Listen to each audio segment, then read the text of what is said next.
The taste of copper and bitter almonds was the last thing I remembered. It coated my tongue, thick and cloying, drowning out the expensive scotch I had been nursing. My chest had seized, a brutal, crushing pressure like an iron band tightening around my ribs. I remembered hitting the floor, the expensive Persian rug scratching my cheek, and I remembered his shoes. Polished black Oxfords, gleaming under the chandelier light. They stepped over me. "It's better this way, Elias," Marcus had whispered. His voice was smooth, devoid of any real tremor of regret. Just business. The SEC needs a scapegoat. Better the dead martyr than the living executive. Then, darkness. Absolute, cold, unending darkness. Until it wasn't. I gasped, my body convulsing violently on the mattress. Air rushed into my lungs, sweet and sharp, burning my throat. I sat bolt upright, my hands clawing at my chest, expecting to feel the erratic thumping of a failing heart. But there was nothing, just a strong, steady rhythm beneath my ribs. I looked around wildly. I wasn't in the morgue. I wasn't in hell. I was in my penthouse bedroom. The morning sun streamed through the floor-to-ceiling windows, illuminating dust motes dancing in the quiet air. The sheer curtains billowed slightly from the AC vent. My hands were shaking. I held them up. No cyanide discoloration under the nails. I grabbed the silk sheets, bunching the cool, smooth fabric in my fists, until my knuckles turned white. Real. This was real.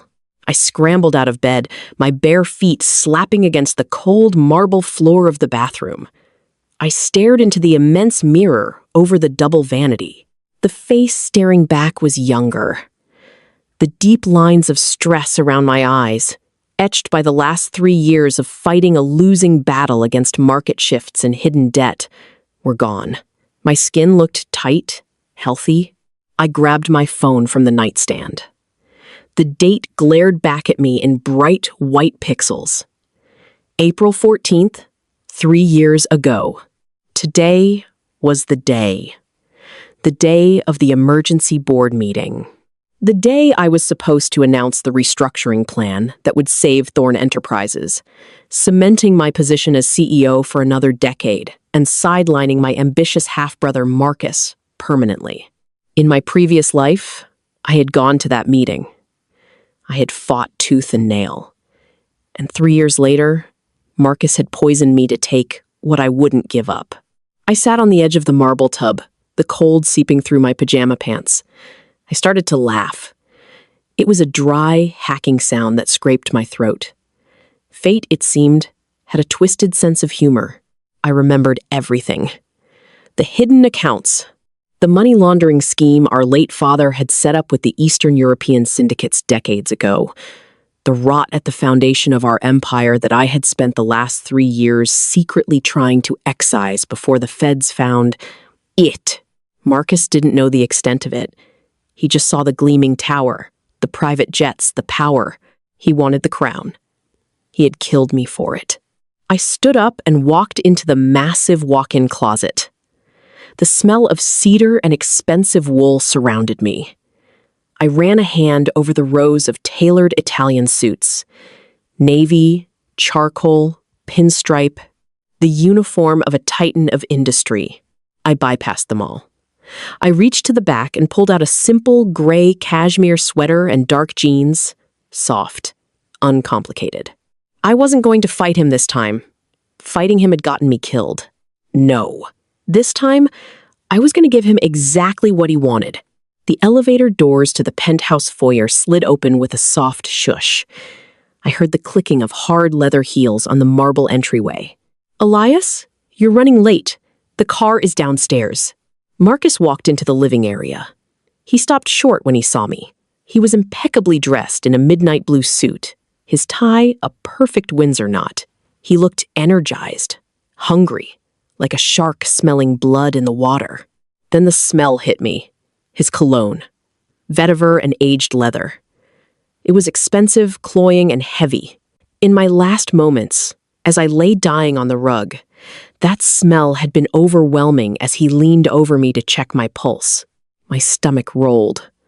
A wave of phantom nausea washed over me, and I tasted the bitter almonds again for a split second. I clenched my jaw so hard my teeth ached, forcing the bile back down. "Jesus, Elias, you look terrible," Marcus said, his brow furrowing in practiced concern. He stepped closer, the scent intensifying. "Are you sick? Today? Of all days?" I looked at him, really looked at him.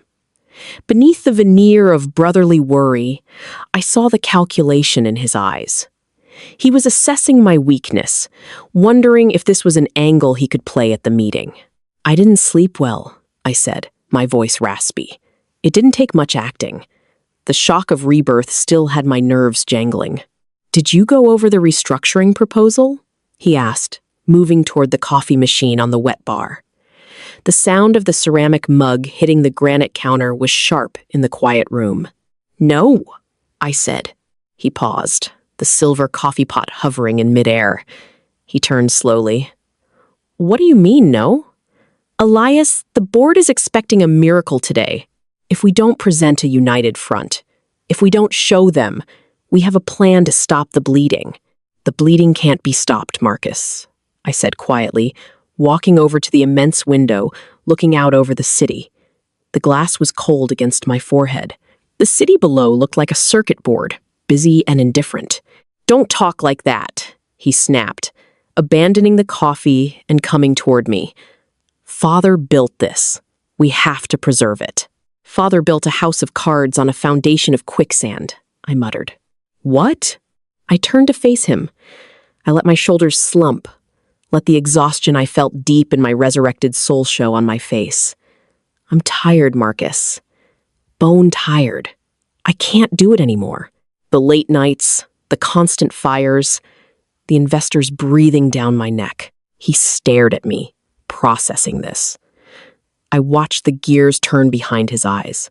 Confusion shifted to suspicion, and then, slowly, to a flickering hope he tried desperately to squash. "Elias, you're the CEO. You're the eldest. It's your duty." He said the words, but they lacked conviction. He was testing the waters. "Maybe I shouldn't be," I said. I walked past him, heading for the door. The vetiver scent made my head pound as I passed within inches of him. "Come on, we'll be late." The boardroom smelled of lemon polish and old money. The long mahogany table reflected the faces of the 12 board members, mostly old men in expensive suits, who hated change almost as much as they hated losing money. They were murmuring amongst themselves when Marcus and I entered. The sound died instantly, 24 eyes fixed on me. They were expecting the usual Elias, commanding, prepared, armed with spreadsheets and projections. Instead, I walked to the head of the table and didn't sit down. I gripped the back of the leather chair until my knuckles turned white. I needed the anchor. "Gentlemen," I began. My voice was steady, cold. "Thank you for coming on such short notice."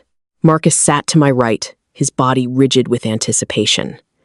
He kept glancing at me sideways, trying to read my play. "As you know, the last 2 quarters have been challenging," I continued. "The shift in the Asian markets, combined with the new import tariffs, has hit us hard. Nods around the table. Grumbles of agreement. I have spent the last week analyzing our position, trying to find a path forward," I lied. I hadn't spent a second on it in this timeline. I knew it by heart from the last one. I paused, letting the silence stretch. I heard the hum of the projector fan, the distant wail of a siren far below on the streets. I saw a bead of sweat track its way down Marcus's temple, disappearing into his perfectly trimmed hairline. "And I have come to a difficult conclusion," I said, looking directly at the chairman, old Mr. Abernathy, whose eyebrows looked like frosted, shredded wheat. "I do not believe I am the man to lead Thorne Enterprises through this next phase." Chaos erupted. Chairs scraped back against the parquet flooring. Voices rose in protest and shock. "Elias, what is the meaning of this?" Abernathy sputtered, slamming a frail hand on the table. I held up a hand for silence. It took a moment, but they settled down, breathing heavily. I am burnt out, I said simply. My focus is compromised. And in this climate, a compromised leader is a death sentence for this company. I turned slowly and looked down at Marcus.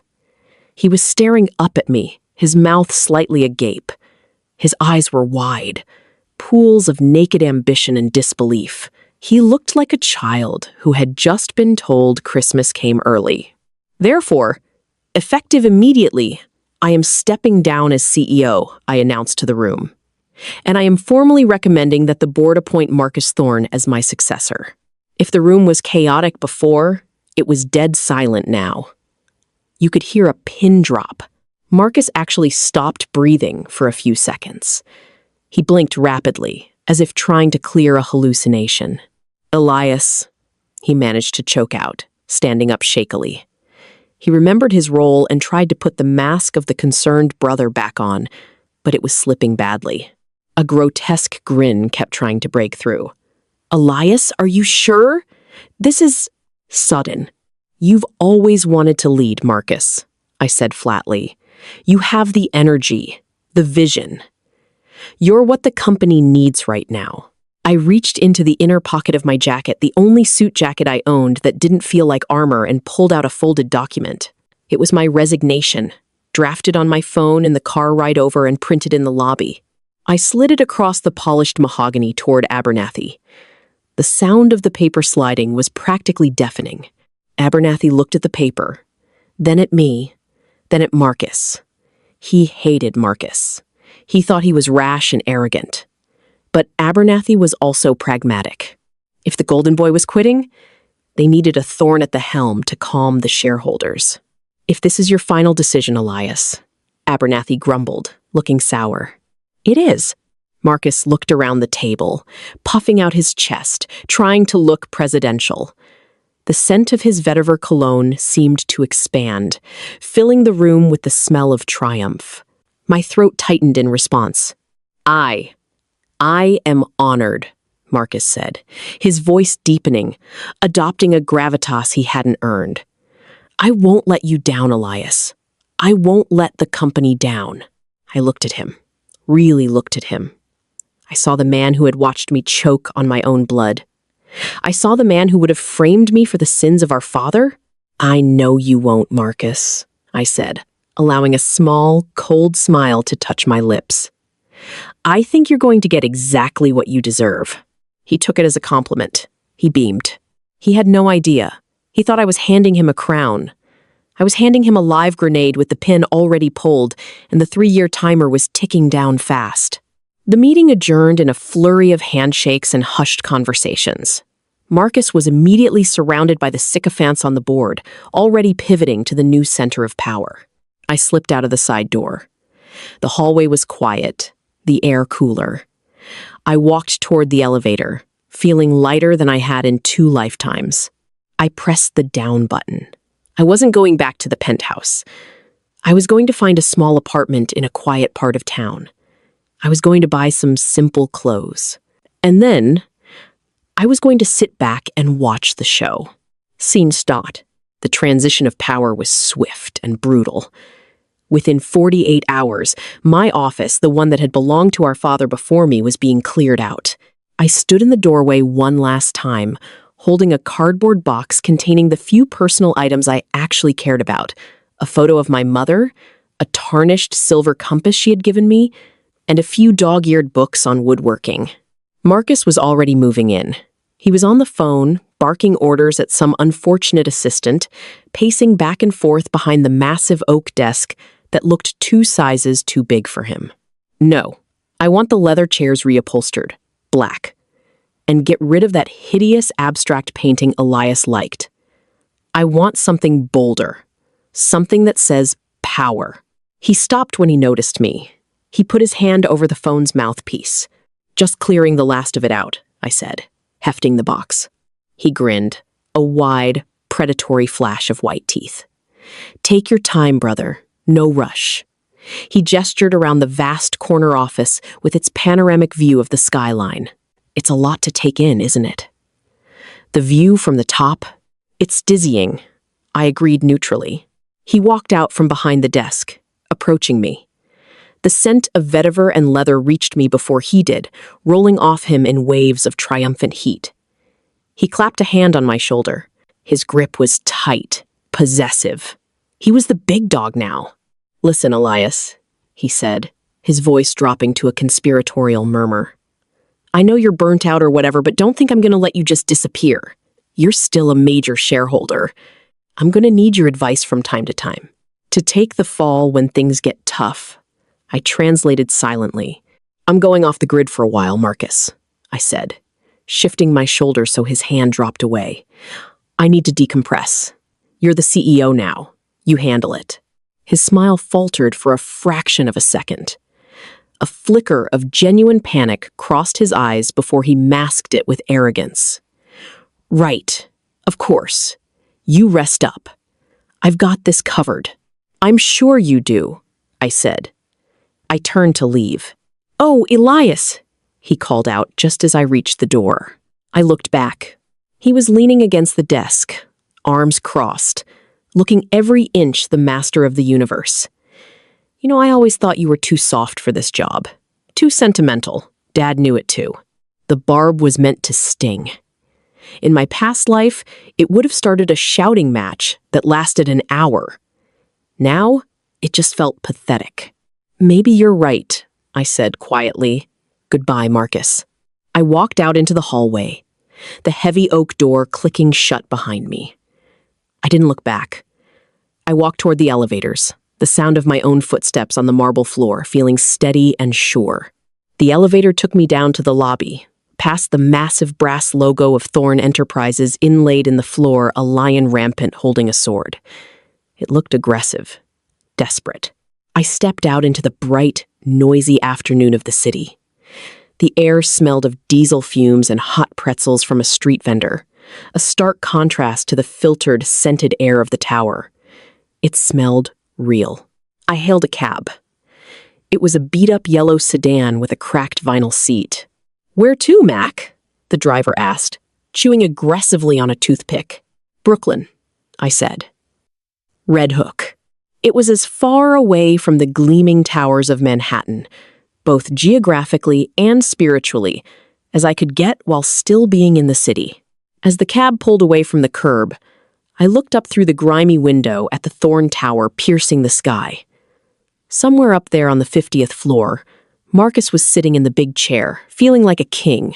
He didn't know that 3 floors below him, in a sub-basement server room with biometric locks that only the CEO could open, a redundant server was quietly compiling data on transfers to shell companies in the Cayman Islands and Cyprus.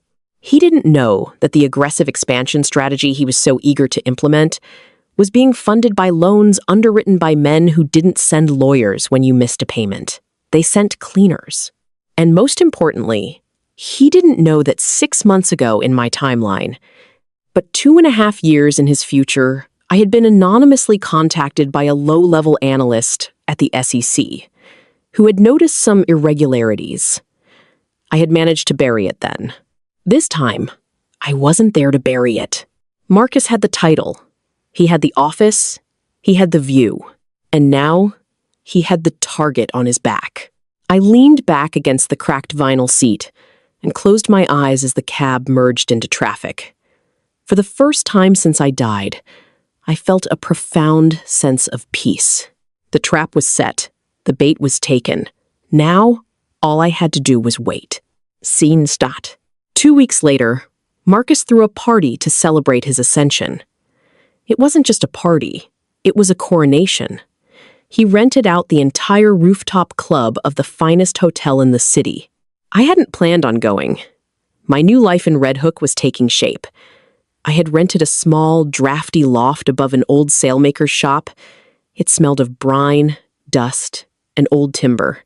The floors were uneven planking that snagged my socks, and the heating radiators hissed and banged like trapped animals all night. I loved it. It was honest. But Marcus had insisted. He sent a car. He called 3 times. He needed his vanquished brother there to complete the tableau of his victory.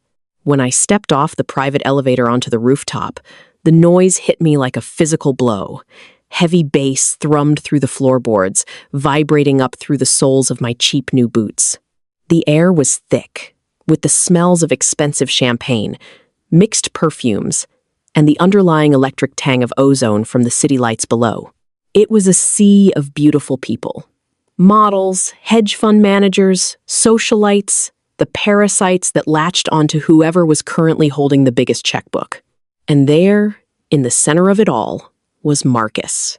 He was holding court near an ice sculpture carved in the shape of the Thorne lion. He was laughing too loudly, a flute of champagne splashing in his animated hand. He had his arm around a blonde actress whose name was currently splashed across the tabloids. He saw me and waved me over, shouting something that was lost in the thumping music. I waded through the crowd. People I had known for years, people whose careers I had made, barely glanced at me. I was yesterday's news. I was the guy in the off-the-rack gray suit, amidst a sea of bespoke tailoring and haute couture. "Elias, you made it!" Marcus shouted over the bass, pulling me into a one-armed hug.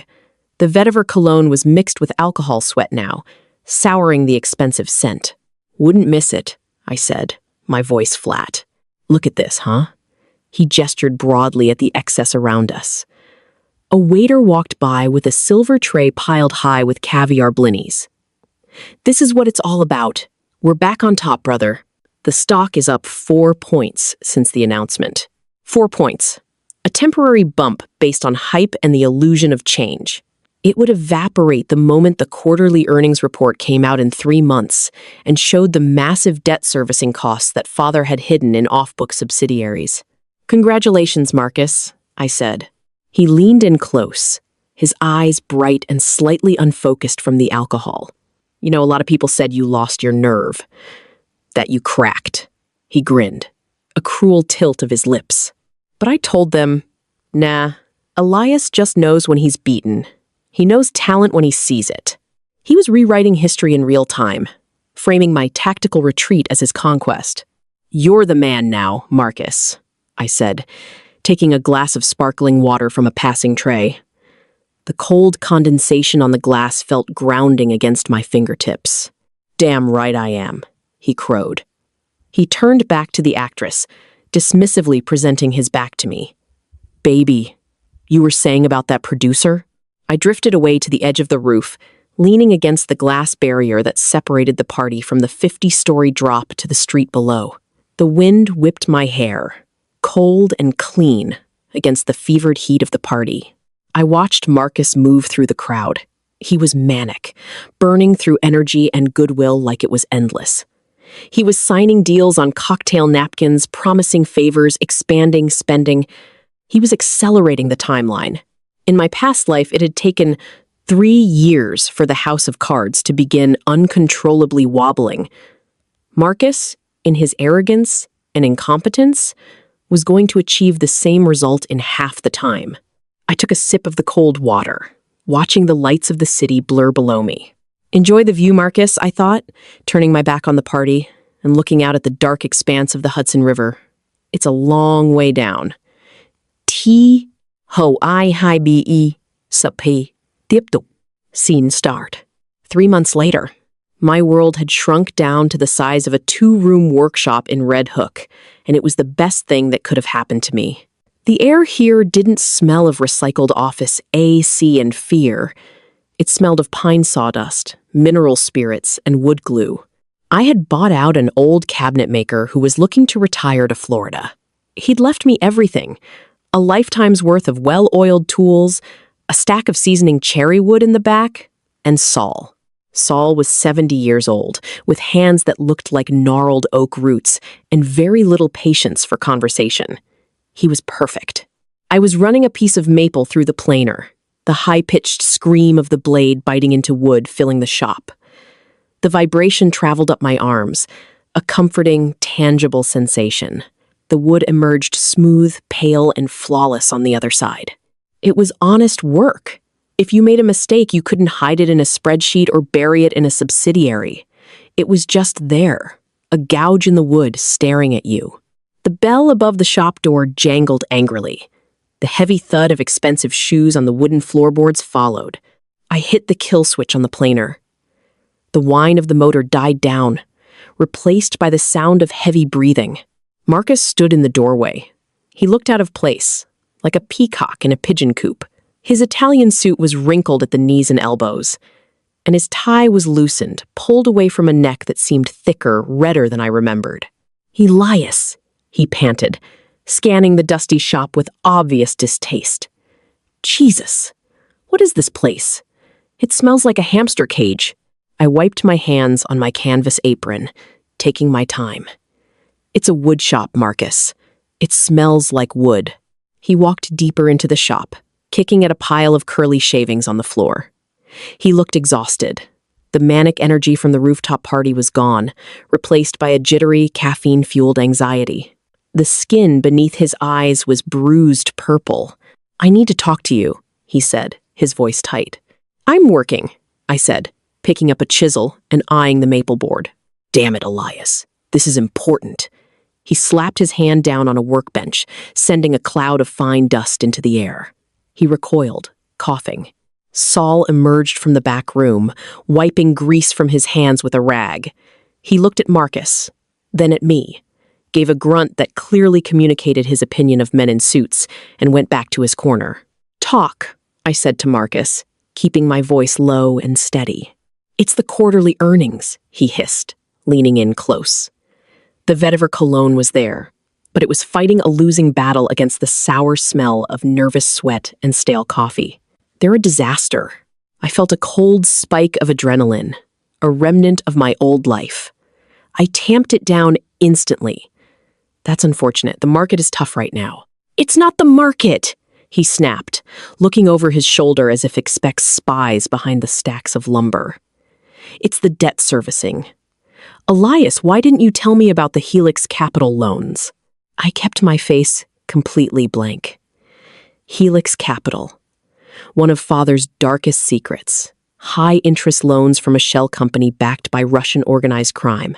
We used it to plug holes when the legitimate banks got too nosy. "They were in the handover files," I lied smoothly. They were, but buried so deep in subfolders labeled miscellaneous archived data that only a forensic accountant or someone who already knew they were there would find them. "Well, I didn't see them," he whispered furiously.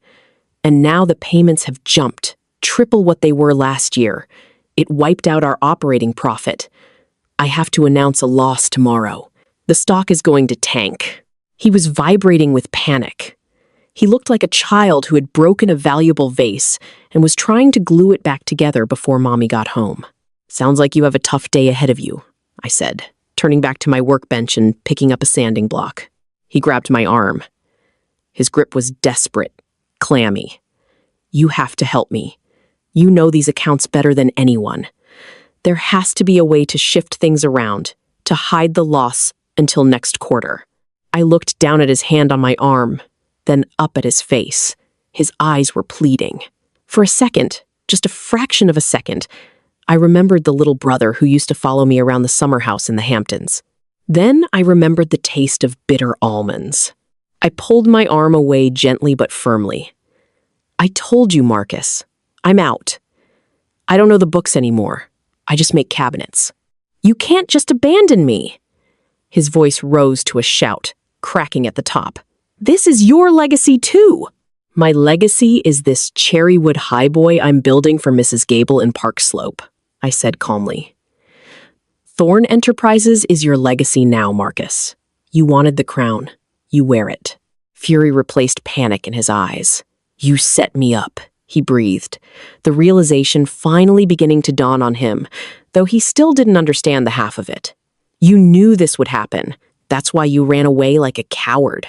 "I didn't run," I said, meeting his gaze. "I retired.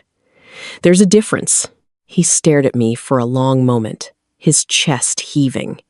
He looked like he wanted to hit me, but he was too exhausted, too beaten down by 3 months of reality he wasn't equipped to handle. "If I go down, he snarled, retreating toward the door. "I'm taking everything with me." "Goodbye, Marcus," I said. He slammed the door behind him so hard the glass rattled in the frame. I stood there in the silence of the shop for a moment. The smell of his fear lingered in the air, sour and sharp. Saul shuffled back out from his corner. He spat on the floor near where Marcus had been standing. "Trouble," Saul grunted. "Not my trouble," I said. I turned the planer back on. The scream of the motor drowned out everything else. Scene start. 6 months later. Autumn in New York. The air in Red Hook had turned crisp, carrying the scent of cold water from the bay and burning leaves from somewhere inland. I had just finished installing a custom oak bar for a new tavern down the street. My back ached. A good, solid ache that came from physical labor, not mental stress. My phone buzzed in my pocket. It was a number I didn't recognize. "Hello? Elias Thorne?" The voice was female, professional, and clipped. "Speaking. This is Agent Sterling with the Securities and Exchange Commission.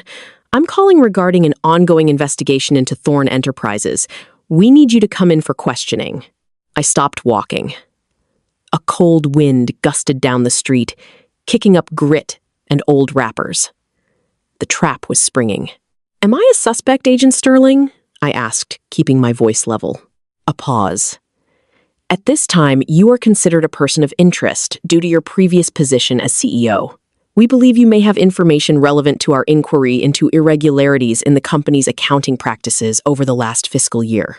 The last fiscal year. Marcus's year. "I see," I said. "I stepped down 9 months ago, Agent. I haven't been involved in the company's operations since then." "We are aware of the timeline, Mr. Thorne. However, given the nature of the discrepancies, we feel your insight would be valuable. We would appreciate your voluntary cooperation." The underlying threat was clear. "Come in voluntarily now, or we'll subpoena you later." "Of course," I said. "I'm happy to help in any way I can. When would you like me to come in?" "Tomorrow morning at 9 a.m. would be preferable. Our offices are in Lower Manhattan." "I know where they are," I said. I used to dread that building. Now, it felt like a tool. I hung up. I stood on the street corner, watching the traffic rumble by on the BQE overhead. The metal railing under my hand was freezing cold. It was happening faster than even I had anticipated. Marcus must have gotten desperate. He must have tried to move money from the Helix accounts too quickly, or tried to cook the books in a way that was too obvious. In my last life, I had spent 3 years delicately moving pieces on a chessboard, trying to keep the SEC from seeing the whole picture. Marcus had just flipped the board over.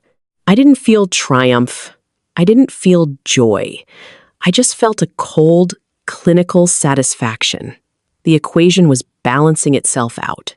I went back to my small apartment above the shop. I took a shower, scrubbing the sawdust from my skin with a rough bar of unscented soap. I opened my closet. In the back, behind my flannel shirts and work jeans, hung one lone suit. A charcoal gray Brooks Brothers number. It was the suit I had worn to my funeral in my last life. I pulled it out. It smelled faintly of cedar and memory. I would wear it tomorrow. A small private joke. Scene start. The interrogation room was exactly as I remembered it from nightmares. Sterile, windowless, smelled of stale coffee and aggressive cleaning products that couldn't quite mask the scent of human anxiety. The fluorescent lights buzzed with a high-pitched drone that grated on the nerves.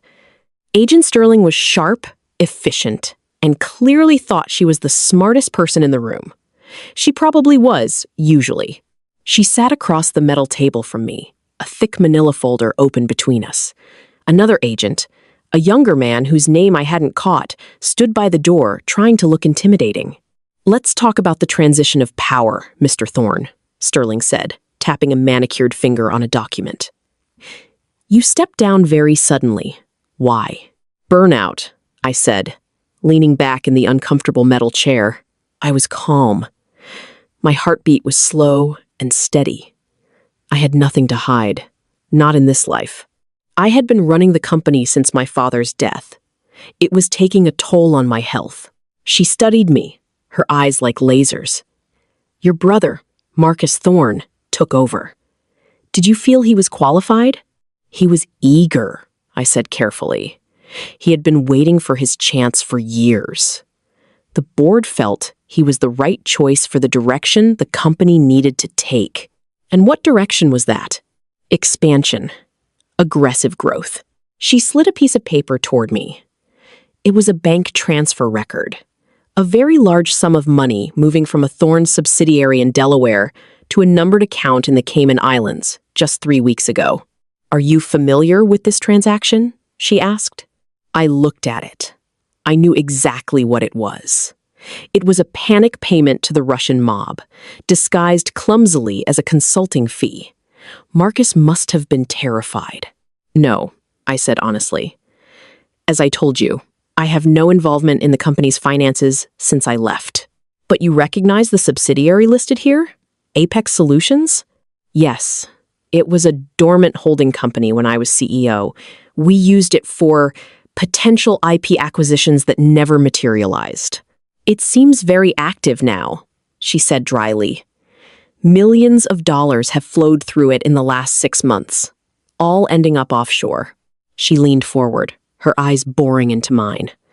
Mr. Thorne, your brother is running a massive money laundering operation through your family company. Are you seriously telling me you had no idea? I met her gaze without flinching. Agent Sterling, my brother has always been ambitious. When I handed him the company, it was solvent. It was stable. What he has done with it since then is his own doing. It was the truth. The technical truth. The company was stable when I left stable on the edge of a cliff, held up by illegal pylons, but stable. Marcus was the one who started kicking out the supports. She stared at me for a long, agonizing minute, trying to find a crack in my facade. The buzzing of the lights seemed to get louder. Finally, she sat back, exhaling slowly through her nose. We're going to need to speak with you again, Mr. Thorne. Don't leave town. I'm not going anywhere, I said, standing up. I have a business to run. Cabinets don't build themselves.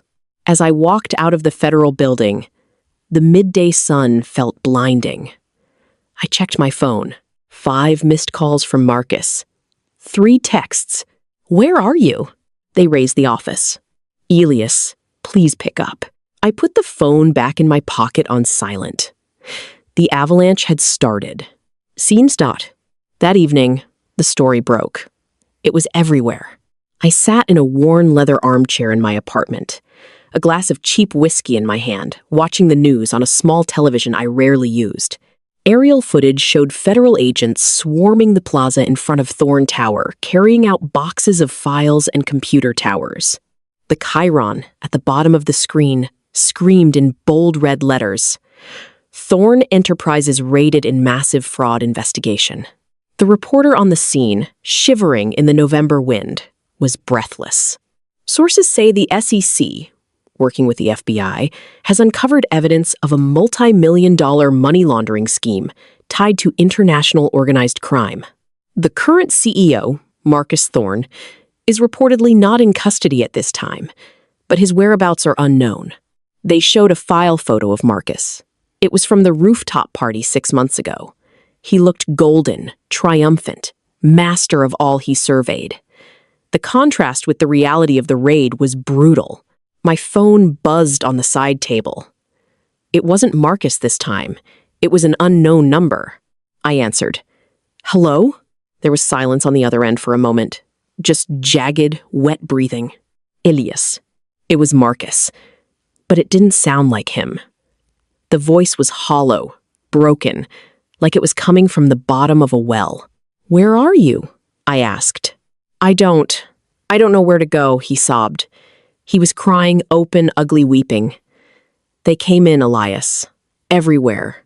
Suits, guns. They took everything. I saw on the news. You have to help me, he begged, his voice cracking. You have connections. the old man's friends. You can call them. Tell them it's a mistake. Tell them to fix it. The old man's friends. The mob. He wanted me to call the very people whose money he had been mishandling. He was delusional with panic. I can't help you, Marcus, I said. I took a sip of whiskey. It burned pleasantly, unlike the poison. Why are you doing this? He screamed suddenly, the sorrow turning to impotent rage. You hate me. You've always hated me. You left me with this mess on purpose. I gave you exactly what you wanted, I said quietly. You wanted to be the CEO. You wanted the power. You wanted the legacy. This is it, Marcus. This is the legacy. You set me up, he shrieked. I could hear sirens in the background on his end. He was on the street somewhere. Where are you, Marcus? I asked again.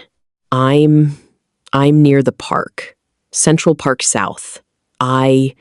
Elias, I think I'm going to do something stupid. His voice had changed again. The rage was gone, replaced by a terrifying flat calm. I knew that tone. It was the tone of a man standing on a ledge, looking down. Don't move, I said, standing up, putting the glass down. Stay exactly where you are. I'm coming. I wasn't going to save him. Not really. But I needed to see it. I needed to see the end. I needed to be sure. I grabbed my coat and ran down the stairs, the smell of sawdust in the shop below, giving way to the cold, metallic smell of the city night. Scene start. It was raining by the time the cab dropped me off near Columbus Circle. A cold, miserable November rain that slicked the streets and blurred the lights. I found him sitting on a shivering wet bench near one of the park entrances, huddled under the statue of some forgotten general.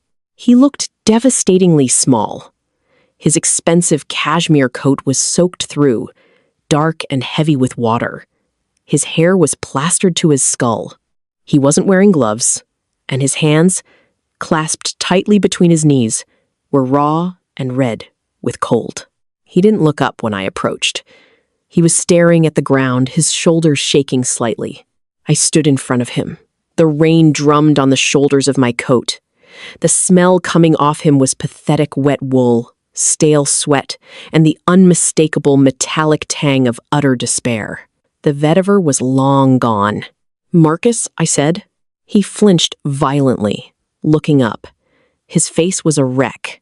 His eyes were red-rimmed and hollowed out, surrounded by dark bruises of exhaustion.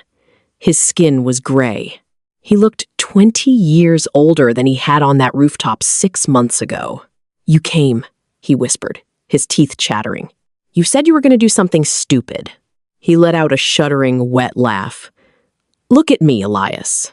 Everything I've done is stupid. He wiped his nose with the back of his expensive, ruined sleeve. They're going to put me in prison for the rest of my life. Or the Russians will get me first. I don't know which is worse. He looked up at me, his eyes pleading. How did you do it? How did you keep it all juggling for so long? I tried. I swear I tried to keep it contained, but it was too much. It just ate everything. I looked down at him, the brother who had stepped over my dying body, the brother who had smiled as he took my place. There was no anger left in me, no desire for vengeance, just a profound, icy emptiness. I didn't keep it juggling, Marcus, I said softly. The rain hissed around us. I was slowly shutting it down. I was dismantling the bomb piece by piece. His brow furrowed in confusion. What? For 3 years, I said, the words tasting cold and clean in the night air, I was paying off the principal on the Helix loans, bit by bit. I was moving legitimate assets into safe harbors. I was preparing to take the hit, to expose the rot and try to save what was left of the legitimate business. I stepped closer. I was going to go to the SEC myself. I was going to make a deal. I would have gone to prison for a few years maybe, but I would have saved the company's soul. He stared at me, horror slowly dawning on his face as he began to understand the magnitude of his mistake. But you didn't, he whispered. Why? I leaned down until our faces were level. I wanted him to see my eyes. I wanted him to see the absolute lack of pity in them. Because you killed me, Marcus. He froze. His breath hitched in his throat. What? What are you talking about? You're standing right here. Not in this life, I said. In the life before this one. 3 years from the day I stepped down. You put digitalis in my scotch. I died on the floor of my penthouse, and you stepped over me to call the board. His eyes went wide. He tried to scramble backward on the bench, slipping on the wet wood. You're crazy. You've lost your mind. Did I? I asked mercilessly. Think about it, Marcus. How did I know to step down exactly when I did? How did I know to give it all to you? Why did I just walk away without a fight? I saw the doubt creeping in. The terrifying possibility that I was telling the truth warring with his desperate need to believe I was insane. I came back, I said, and I made a choice. I wasn't going to die for you again, and I wasn't going to save you from yourself. I stood up straight, looking down at the shivering wreck of a man who had once been my executioner. I gave you the rope, Marcus. You tied the noose yourself. He opened his mouth, but no sound came out. He just stared at me, broken, totally and utterly destroyed by a truth he couldn't comprehend but couldn't deny. Sirens wailed in the distance, getting closer.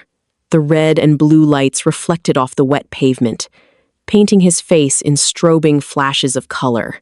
They're coming for you, I said. I turned away. Elias! No! Don't leave me! He screamed, scrambling to his feet, reaching for me. I didn't stop. I walked away into the rain, toward the subway station. I heard him behind me, sobbing, shouting my name until the sirens drowned him out. I didn't look back. Scene start. Tiếp, tiếp. Hồi 4 kết thúc. Scene start. The trial was the media event of the decade. I didn't attend a single day. I read about it in the papers, delivered to the stoop of my Red Hook apartment. They called Marcus the Bernie Madoff of the new generation.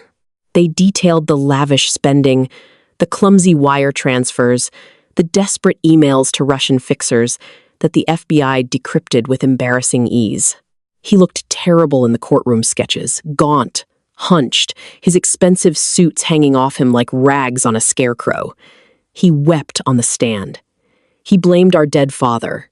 He blamed the economy. He tried, pathetically, to blame me, claiming I had set him up as a patsy. But the paper trail was clear. Every signature on those incriminating documents for the last 9 months was his. Every disastrous decision was his. The jury deliberated for less than 4 hours. Guilty on all 32 counts of wire fraud, money laundering, and securities violations. Sentencing was set for a month later. 2 days before the sentencing, I received a request. Marcus wanted to see me. He was being held at the Metropolitan Detention Center in Brooklyn, not far from my shop. I debated not going. I had nothing left to say to him. The ledger was balanced. But curiosity, a cold and detached thing, won out. I wanted to see the final product of my inaction. The visitor's room at the MDC was a grim cavern of painted cinder block and scratched plexiglass. The air smelled intensely of industrial disinfectant and unwashed bodies, a smell of institutional despair that clung to the back of the throat. I sat on a metal stool bolted to the floor on one side of the thick partition. A few minutes later, a door buzzed open on the other side, and Marcus was led in by a guard. He was wearing an orange jumpsuit that was too big for him. His head was shaved, revealing a scalp, pale and vulnerable, under the harsh fluorescent lights. He looked small, broken. The arrogance that had defined him was completely gone, replaced by a terrified, feral exhaustion. He sat down slowly, picking up the phone receiver on his side. His hands were shaking uncontrollably. I picked up mine. The plastic was greasy against my ear. "Elias," he said. His voice was raspy, rough as sandpaper. "Marcus." He stared at me through the scratched plastic. His eyes were bloodshot, rimmed with red. "You look good," he murmured. "Healthy." "I am." "The shop? It's doing well? It's fine. We're busy. He nodded jerkily, licking dry, cracked lips. He looked down at his hands, then back up at me. The desperation in his eyes was painful to look at, but I didn't look away. They're going to give me 20 years, Elias, he whispered. Maybe 25. I'll be an old man when I get out. If I get out, I said nothing. He leaned closer to the glass, his breath fogging it slightly. I thought about what you said. That night, in the park. About coming back. He swallowed hard. It's true, isn't it? Yes, I said. A shudder ran through his frame. A tear leaked out of one eye and tracked through the stubble on his cheek. Why? He asked, his voice breaking. If you knew, if you had the power, why didn't you just stop me? Before I killed you? Before any of this happened? I tried, I said. For years. You wouldn't listen. You only saw what you wanted to see. But to let me destroy myself like this, he pleaded. It's cruel, Elias. We were brothers. The word hung in the air between us, heavy with history and betrayal. Brothers don't poison brothers over a CEO chair, Marcus, I said. My voice devoid of any heat. It was just a statement of fact. He flinched as if I had struck him. He opened his mouth to argue, to deny it again, but the fight drained out of him. He slumped against the metal shelf beneath the window. I'm scared, he whimpered, looking like a lost child in a Halloween costume. Elias, I'm so scared. I looked at him. I searched inside myself for any flicker of pity, any ember of the love I used to have for him. I found nothing. Just a vast, quiet emptiness. He was a stranger to me now. A casualty of a war he started, and I finished by simply stepping off the battlefield. Goodbye, Marcus, I said. I hung up the phone. He started shouting, slamming his hand against the glass. I couldn't hear him, but I could read his lips. Please don't go. I'm sorry. The guard stepped forward, putting a hand on Marcus's shoulder, pulling him back from the glass. I stood up and walked out of the room. The buzzing of the heavy steel door opening was the last sound I heard from his world. Scene stopped. The next morning was a Saturday. I opened the shop early. The sun was just coming up over Brooklyn, casting long, golden shadows across the floorboards. The air inside was cool and still, smelling of raw oak and beeswax. I made a pot of coffee on the hot plate in the back. The rich, dark aroma filled the small space, chasing away the lingering scent of the prison disinfectant from my memory.